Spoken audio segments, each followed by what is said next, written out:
India's bold response to China Ladakh claim.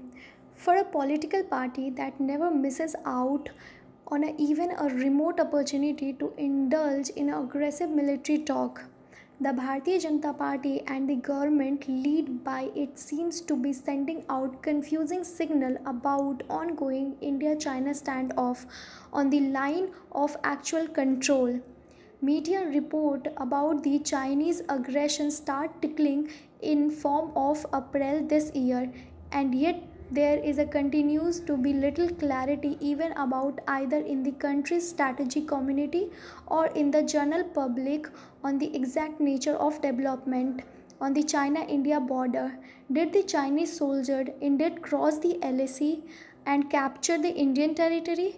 Is the People Liberation Army currently in the possession of Indian territory? What exactly are two sides talking about in their discussion? Parenting of disengagement.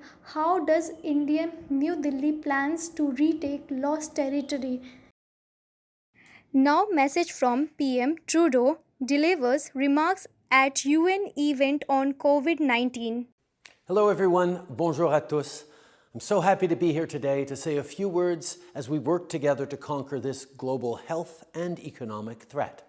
Cette pandémie a eu de graves impacts sur notre communauté mondiale et a mis en évidence les inégalités sanitaires, sociales et économiques.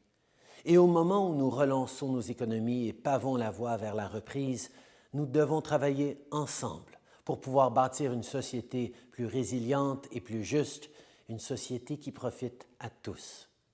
Pour y arriver, il faut d'abord veiller à ce que les outils nécessaires au dépistage, à la protection et au traitement liés à la COVID-19 soient offerts et accessibles aux plus vulnérables d'entre nous.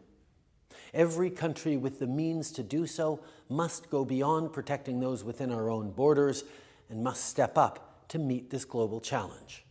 We have a collective responsibility to make sure that no one is left behind, which is why Canada is supporting the COVAX facility and advanced market commitment that will help ensure that vaccines are distributed quickly and fairly around the world. Because Canada's recovery depends on a global recovery. We all need to be part of the solution. That's why Canada is contributing $440 million in additional funding to the COVAX facility, including $220 million more to the advanced market commitment to provide doses to the least developed countries around the world. And we will continue to work with all of you to find a way through this pandemic together.